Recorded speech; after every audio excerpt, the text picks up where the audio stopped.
일본이 전수방위 원칙의 위반을 피하기 위해 갖은 꼼수를 부리고 있습니다. 적기지 공격 능력 명칭을 자위 반격 능력 등으로 바꾸겠다는 것인데요. 지난달 열린 기자회견에서 아베 총리는 일본이 적기지 공격 능력을 보유해야 한다는 주장을 애둘러 표현하기 위해 기존의 원칙을 깨는 새로운 논의를 하겠다고 밝혔습니다. 즉, 적기지 공격 능력의 명칭을 순화하여 바꿀지라도 무기를 보유하겠다는 의지를 명확히 밝힌 것인데요. 전수방위 원칙 위배의 위험이 한층 높아질 것으로 보입니다. 전수방위 원칙이란 무력 공격을 받았을 때 방위력을 행사하고 그 행사도 자위를 위한 최소의 범위로 제한하는 것을 가리킵니다. 일본은 패전 후 교전권과 전력 보유를 금지하는 이 원칙을 지켜야 하는 나라입니다. 일본 헌법 제9조 역시 국제 분쟁을 해결하는 수단으로 전쟁이나 무력 행사를 해서는 안 된다고 규정하고 있으며 이를 위한 전력 보유 역시 금지하고 있습니다. 결국 현재 일본의 적기지 공격 능력에 대한 검토는 그 정도를 고려할 것도 없이 현행 헌법에 모순된다는 점에서 문제가 되는 것이죠. 사실 일본의 이러한 움직임은 2년 넘게 이어져 왔습니다. 특히 북한의 탄도미사일 공격에 대비한다는 핑계를 대며 지상 배치형 미사일 방어 체제인 이지스 어쇼어를 도입하겠다고 밝히기도 했는데요.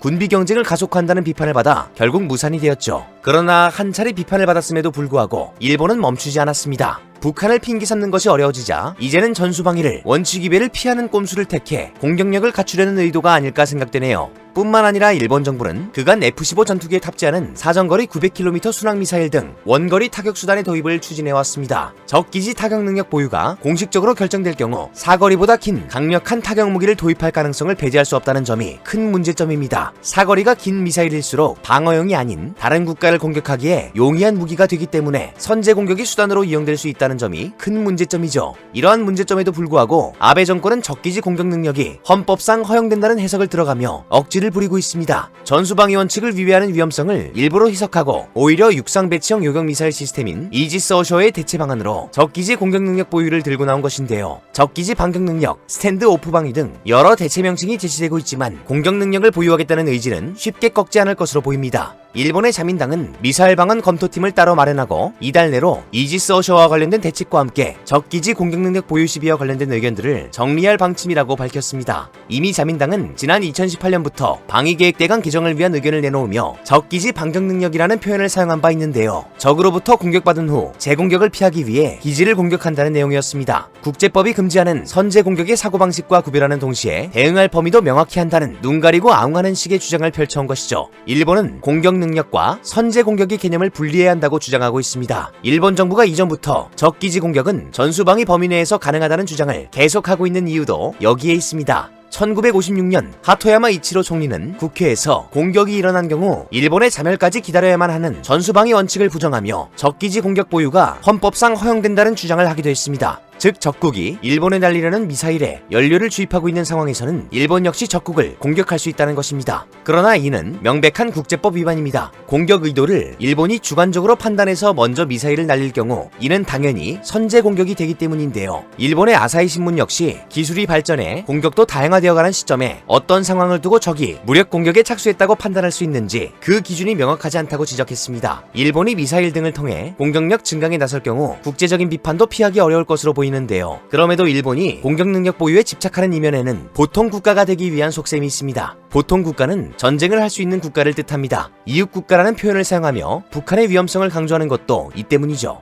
방어력을 빙자한 공격력을 확보하기 위해 북한을 핑계삼아 미사일 무기를 보유하겠다는 심산입니다. 지난달 오노데라 이스노리 자민당 안전보장조사회 회장은 미국 해군의 미사일인 토마호크를 언급했는데요. 최대 사거리가 2500km에 이르는 미사일을 도입해 중국도 사정권 안에 넣겠다는 의도로 풀이되고 있습니다. 또한 일본이 트럼프 대통령의 종전선언에도 회방을 놓은 사실이 최근 밝혀졌는데요. 이 두 가지 예만 보더라도 일본이 국제사회를 혼란에 빠뜨리는 보통 국가가 되기 위한 야욕에서 벗어나야 하는 이유가 설명되지 않나 싶습니다. 오늘 전해드릴 소식은 여기까지입니다. 마지막까지 봐주셔서 감사합니다. 지금까지 로버튜브였습니다.